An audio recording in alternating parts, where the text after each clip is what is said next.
Om Namo Bhagavate Vasudevaya.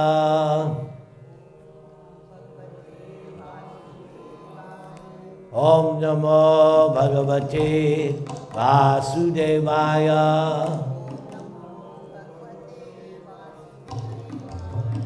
Om Namo Bhagavate Vasudevaya.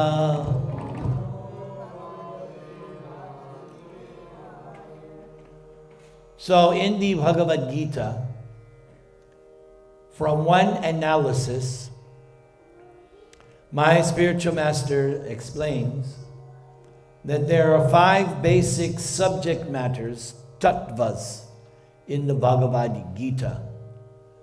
Tattva meaning the truth, the subject matter dealing with truth. Those 5 are Ishwar, Jiva, Prakriti, Karma, Kala. Ishvara means God, the supreme controller. Jiva, the living entity, the soul. The relationship between Jiva and Ishvara is they are simultaneously one and different. The Upanishads give us the example of the sun and the sun ray. The sun and the sun ray are of the same nature. Similarly, Jiva, soul, Atma, and Ishvara, God, are of the same quality, Brahman, spirit. The living entity is spiritual, but it is Kiran. It is a ray. It is an expansion of God. Now, the sun planet has immense power.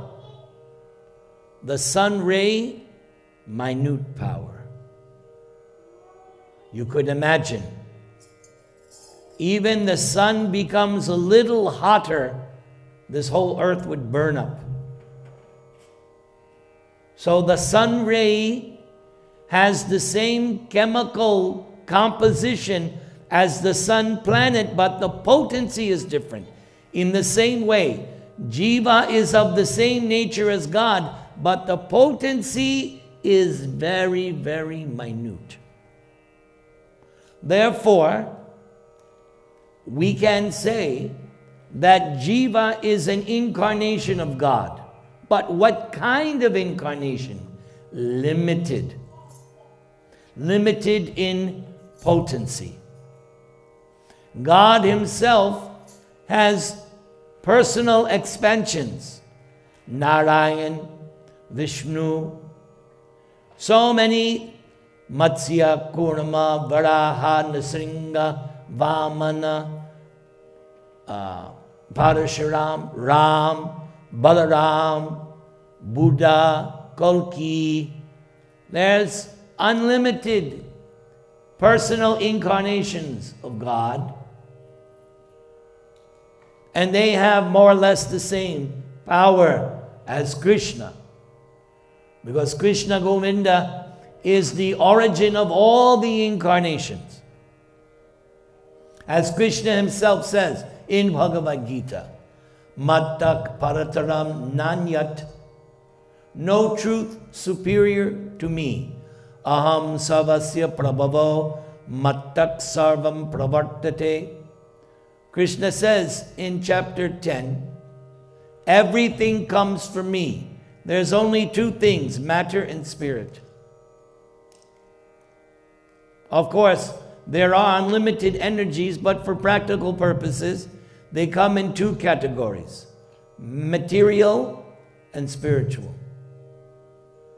But Krishna says, either way, I am the source. That's why Krishna is saying, Mattak parataram nanyat. There is no truth superior to me because I'm the origin. Just as, again, go back to the sun. The sun ray does not create the sun. The sun creates the sun ray. But the existence of the sun and sun ray is simultaneous. Still, the sun ray is not independent of the sun planet. Therefore, jiva, the soul, is dependent on God. It cannot exist independently. We are existing as expansions of Krishna eternally. Again, Sanatan, always. This we learn in chapter 2 of Bhagavad-gita. Na tvevaham jatu nasam, na tvam neme janadipaha, na chaiva na bhavishyama, saravevayam ataha param. Very beginning of Bhagavad-gita, when Krishna is giving his first lessons, Krishna says to Arjuna, never was there a time when I did not exist. Two negatives means positive. Never was there a time I did not, meaning I always existed. As I like to point out when I speak to colleges and high school classes, if your definition of God has a beginning date of God, that's not God. God has to be that entity who always existed. If your conception of God is that God dies, that's not God. You're being cheated in your understanding of God. You're being fed what is now called alternative facts. You're being sold a bill of goods. By very definition, God has to be Sanatan, always. Now, the same applies to Jiva, the soul. Because when Krishna is beginning his instructions in Bhagavad-gita, the first 20 instructions has to do with Jiva. He doesn't start with himself. The first instructions of Bhagavad-gita is the difference between Jiva and Prakriti. Prakriti is the third subject, matter, the material energy. But we're going to stay on the first two. So Jiva is not material. So therefore, in the Bhagavad-gita, Ajo Nitya Shasvato Yang Purano. Krishna says, you, the soul, always existed. You have no birth date. But Prabhu, my driver's license, my birth certificate, that's not you. That's the vehicle. That's your car, your body. But you are different. You are the soul. You are the driver of your car, yes? The car doesn't drive you, you drive the car. You parked your car, you came in here. The car is separate from you. Same way, the soul is different from the body. This is the beginning of transcendental knowledge. This is transcendental mysteries. It cannot be proven in a laboratory or by quantum mechanics or this, that, the other thing. No. You only know this because it is said to us by Shastra, by the scriptures. You're not going to be able to verify it otherwise, unless you become self-realized, as we have the historical accounts in the Srimad Bhagavatam of many self-realized souls who actually understood, realized these teachings. But apart from that, in the beginning, the only way to know is because these Shastras indicate. So the Jiva always existed, will exist now and continue to exist forever. That's why Krishna told Arjuna, the soul cannot be slain. The soul cannot be burned. The soul cannot be dried, withered by the wind. You can't kill the soul. You can kill the body. You can destroy the vehicle, but not the soul. Now, what is the relationship between Jiva and Ishvara? What is the relationship between God and the soul? The relationship is loving service. That is the relationship. Loving service. Loving service is different from slavery. When we enslave someone, we make them work against their free will. We threaten them with physical harm. That's slavery. Whereas loving service is different. That is done out of free will. And that's why at the end of Bhagavad-gita, Krishna said to Arjuna, I've told you everything. Now you decide what you want to do. Yate shasi tata kuru. Yata icha, desire. Krishna said, I've explained everything. Now what is your desire? Desire means you have free will. Krishna does not force. God does not force. Even though we are part and parcel of God, as Krishna says in chapter 15, that famous verse, Jiva Bhuta Mahabaho Jiva. Mamai Vangso Jiva Bhuta Sanatana. Krishna says, the soul, Jiva, Angsha, my part and parcel. That's why Krishna says, you belong to me. Just like you have children, they are your Angsha. They come from you. And even though you try, you still can't make your child do what you want to do. Maybe in young, you can coerce. But at a certain point, all you can do to the child is say, this is what's best. You have to decide at some point. Free will is also there. So that's why Krishna told Arjuna in Bhagavad-gita, I've told you everything now. Yata icha, as you like, as you desire, you do. Without free will, you cannot have the word love. Love is dependent on free will. So, the existential question is asked, why do I exist? The answer, to be given the opportunity to love and serve God.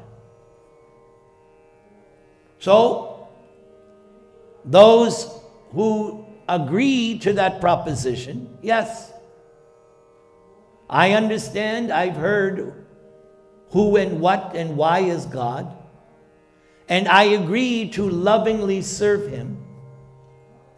But then there are those who say no. What about them? Krishna says, oh, you don't want to love me? That's fine. Here is Northridge. Enjoy. Live as you like, at your own risk. So the jiva exists to render loving service to God. Now in the material world, even this word service is not very much liked. But that's because it's not properly understood. Look at it. Husband and wife come together. What are they actually doing? Mutually serving each other. It's a mutual arrangement. The husband has responsibilities. The wife has responsibilities. The Indian ladies, what do they wear? Mangala Sutra. What's that? I once asked, because I didn't know. So I asked one of my Indian lady friends, what is this Mangala Sutra? She explained very nicely. And it fits in perfectly with the Vedic paradigm. It is for the health and welfare and benefit of the husband. Now, I'll tell you a little story.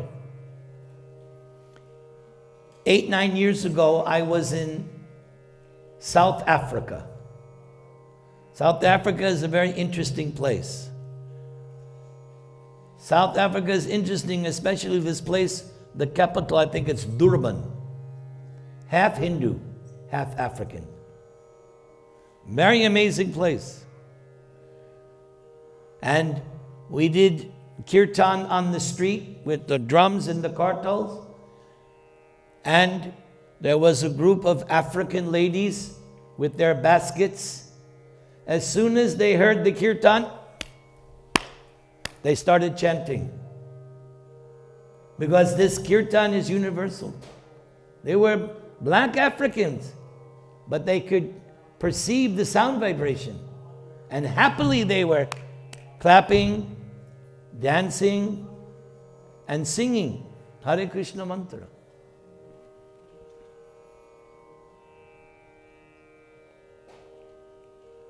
Loving service. So, service actually means the most congenial form of intimacy. When a husband and wife have the mentality of serving each other selflessly, that will be a very happy marriage. Very happy marriage. Why do we see in Western world, and now unfortunately even in India, why there is divorce? Why? Because one party decides my interest is more important than yours. I have counseled over the years, I have counseled married couples, Western Indian couples. And I always come back to this. What is the driving force? What is the impetus? Utaya in Sanskrit. Utaya, impetus. Or hetu, cause. If the cause is selfish, it's not going to work. There has to be this attitude, just like in Bhagavad-gita, Krishna has this line, Suhridam Sarvabhutanam. This is a very important word, Suhridam. Everybody can say? Suhridam. Suhridam, in Sanskrit, there are different words for the word friend, because there are different kinds of friends. You have many acquaintances, or on your cell phone, you have your Facebook friends. Okay, that's one kind. They're called acquaintances. But when you need something, how many of those Facebook friends are going to come and help you? Oh, all of a sudden. You're lucky in this world you have one or two friends like that. Am I right? We have an expression in America, a friend in need is a friend indeed. We've all gone through this. I'm 66 years old.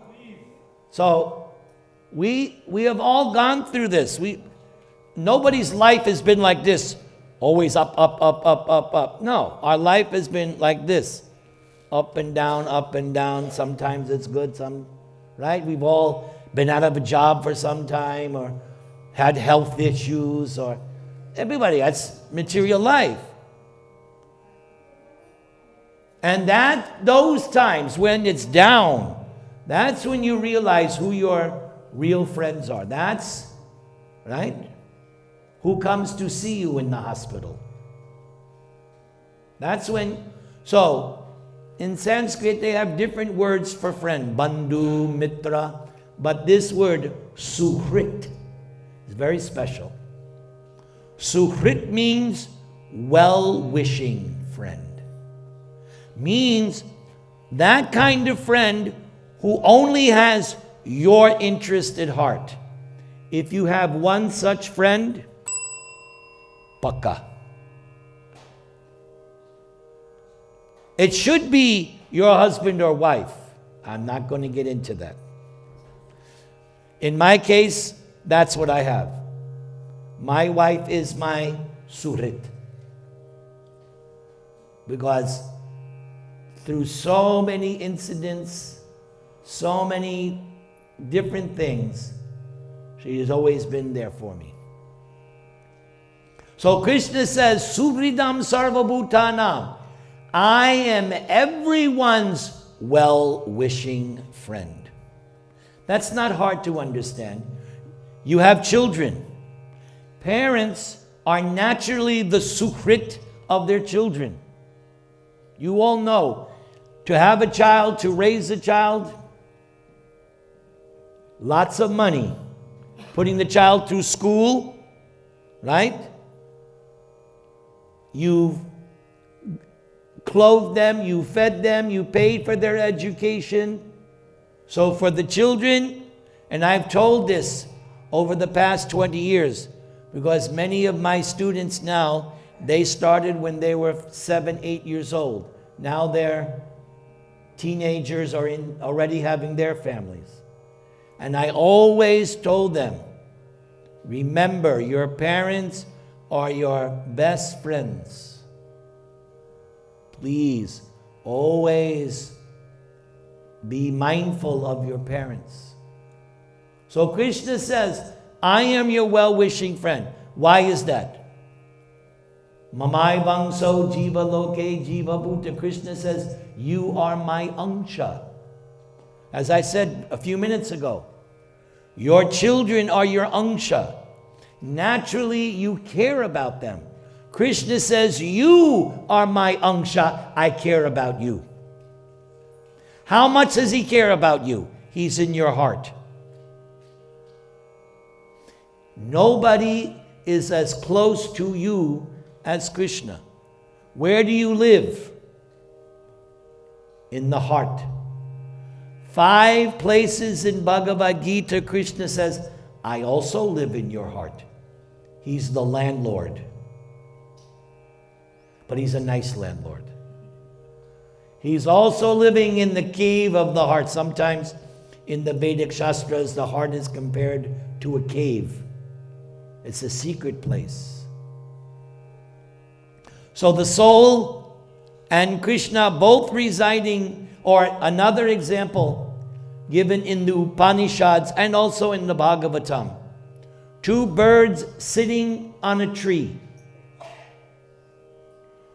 One bird is just sitting on the tree in knowledge, existing peacefully, just existing. The other bird flying from branch to branch, picking the different berries and fruits. What are the fruits? Only 2. Sukh, dukh. That's the only fruits of this body. Some of us are eating right now sukh, happiness. Some of us right now feeling some pain. So the bird that's flying from branch to branch, that is jiva, the soul. The other bird, Param Atma, Krishna in the heart. He knows better. Why I want to bother with these fruits of happiness and distress? I am Atmaram. God is self-satisfied, Aptakam. Any desire he wants, boom, it materializes. Just like me right now. If I was Krishna, immediately a glass of water would be here. Right? But I'm not. I have to ask somebody, or I have to go to my car. Right? Us jivas, when we want something, we have to do so much work, so many plans. Maybe we get, right? What's happening now? We see your children. I already gave the example of my Bihari friend. Our children are going to college, but sometimes they're not getting a job. So many kids with college degrees, where are they working? Starbucks. Right now. I know. I've met them. I've talked to them. So, you don't always, even you try, you don't even always get what you want. And that's a whole nother class. That's a class on the 18th chapter of Bhagavad-gita. The 5 causes of outcome of any endeavor. We'll do that some other time. There's a whole lot in Bhagavad-gita. 700 shlokas. Enough to keep you busy for a lifetime. Or we could say lifetimes. There's a lot to learn. Not just learn, realize. How do you realize? By putting into practice. Just like I may read a book, how to make halwa. Everybody loves halwa. It was the first thing I learned how to make. Now I can read it, but that's all right. But once I start to make it, now I have realization. And first time, it doesn't come out. You got to do it a couple of times. Got to get the right amount of sugar, right amount of water, how to toast the farina, right? How to cook it, not burn it. Be careful. And like I like to add raisins and a little bit of nutmeg.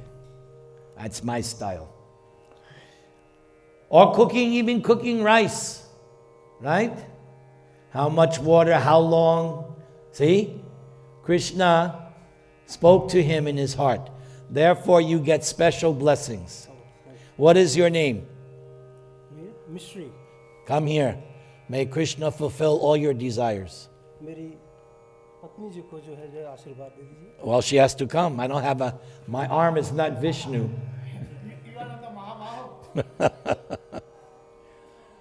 What? Okay. Manju. What nationality, what part of India? Benares. All right. Yeah, Varanasi. Also known as Kashi in the old days. Kashi. So are you a follower of Lord Shiva? What about Krishna? Oh, okay. Good. So, Krishna is Suhrit. He's your dear, most well-wishing friend. He only has your interest at heart. Again, he doesn't interfere with your free will.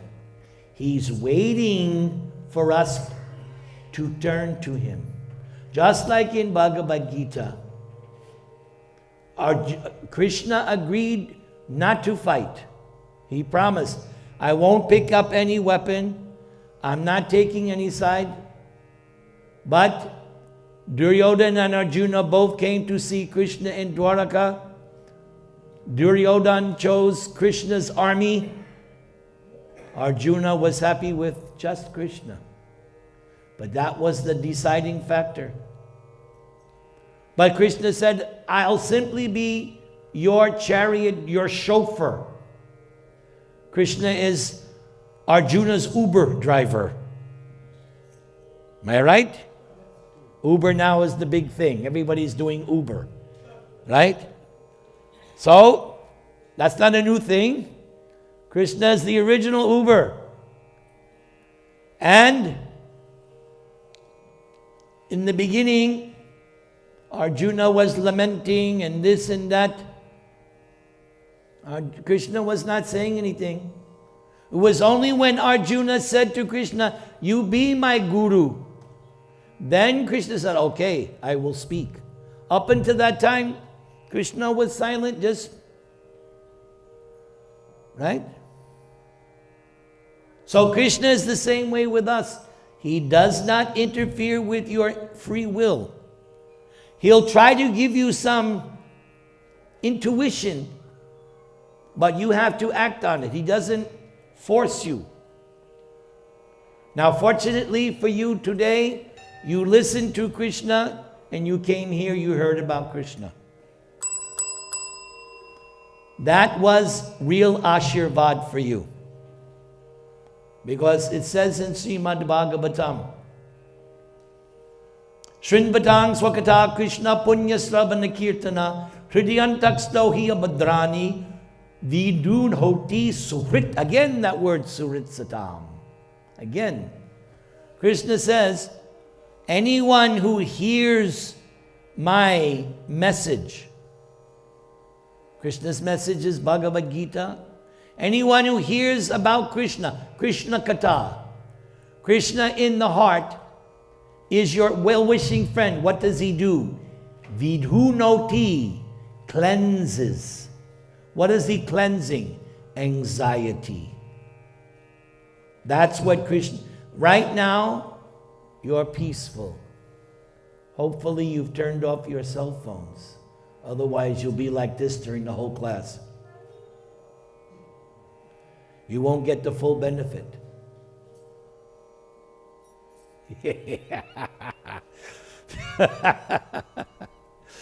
Anyway, by hearing this message of Krishna, Bhagavad-gita, Krishna cleanses material desire from the core of the heart.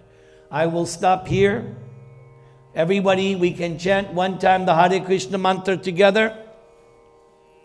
Everybody? Come on. Hare.